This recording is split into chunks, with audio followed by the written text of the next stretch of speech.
Bagaimana KPK jadi ASN menghadapi miliaran dana bansos? Jadi secara teori hukum tata negara logika ini dibenarkan.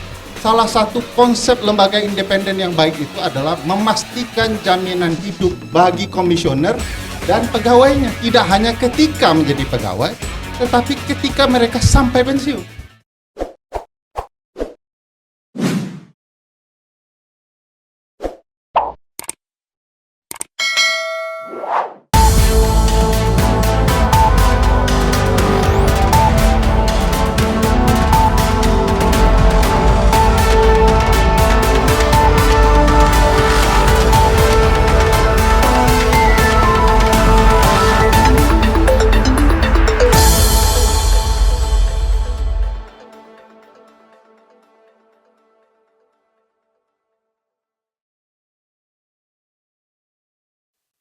Dia kata cara berpikir sungsang, ya.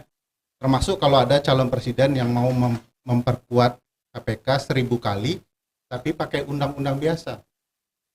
Yang benar adalah melalui konstitusi. Kedua, yang mengatakan perubahan undang-undang KPK itu bertujuan memperkuat KPK. Ini sungsang yang kedua. Faktanya, kewenangan KPK diperlemah. KPK tidak fokus.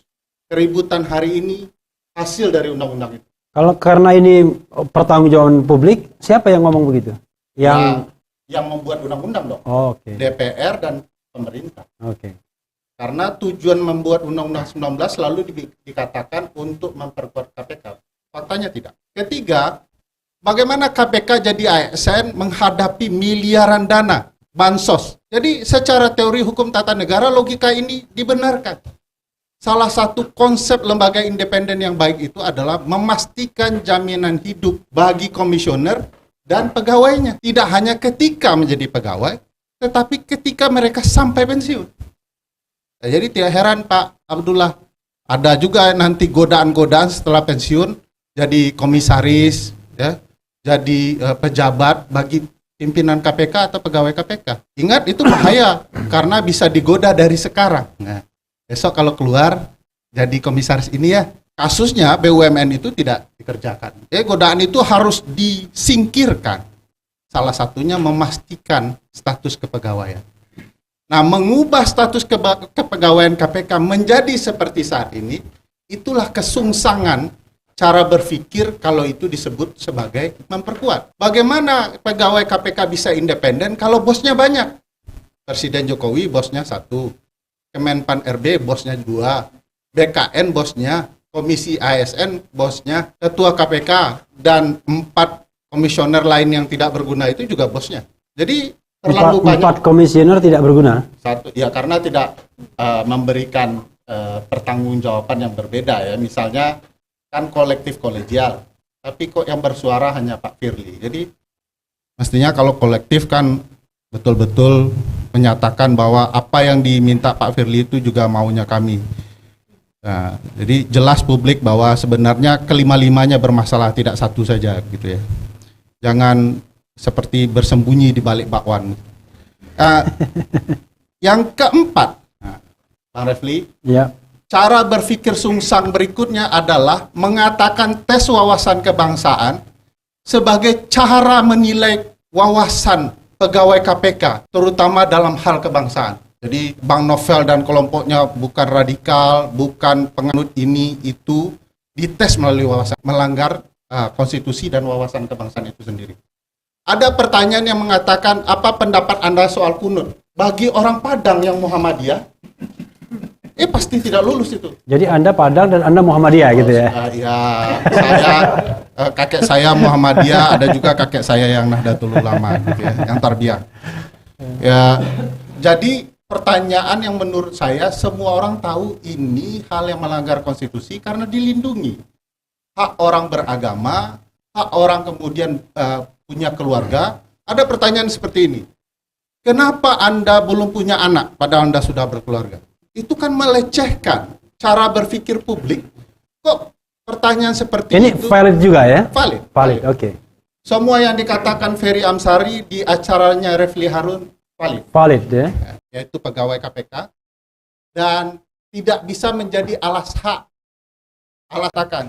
Satu, konstitusional orang banyak yang dilanggar dalam tes itu, maka tes itu saya batalkan. Kenapa saya sebagai presiden, ya, ini mengandaikan diri sebagai Pak Jokowi, walaupun Beda secara banget. postur tidak cocok, ya.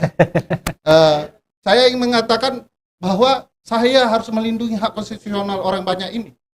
Karena sayalah pemimpin dari Kementerian PAN-RB, Badan Kepegawaian Nasional, bahkan menurut putusan Mahkamah Konstitusi yang salah, saya adalah pimpinan eksekutif, yaitu KPK itu sendiri. Sebagai pimpinan, kepala negara dan kepala pemerintahan, harusnya saya malu. Ada anak buah saya bekerja, mengoreksi pegawai KPK yang berintegritas dengan pertanyaan-pertanyaan tidak berintegritas. Malu saya. Maka harus dibatalkan. Tidak sesuai undang-undang, tidak sesuai PP, dan tidak sesuai dengan nilai-nilai konstitusional, nilai-nilai agama, nilai moralitas yang kita anut bersama. Jadi aneh nih kalau kemudian TWK ini dibangun cara berpikir membenarkan. Jangan-jangan orang yang membenarkan memang sungsang otak nurani dan perasaan.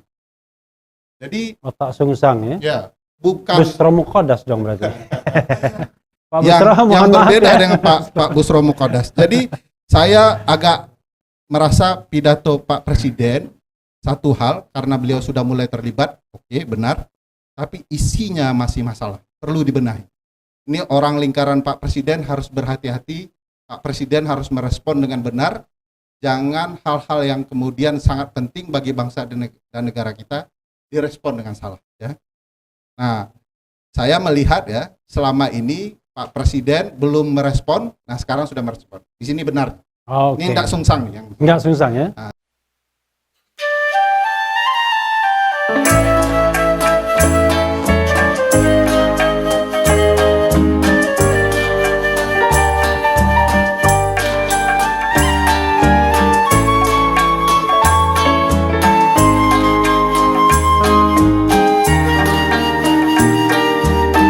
Kepada siapa ku bertanya, kepada siapa ku mengeluh, kepada siapa ku percaya, kepada siapa ku bersimpuh, kepada siapa ku bersuara, kepada siapa ku bersujud, kepada siapa ku setia, kepada siapa ku rindu.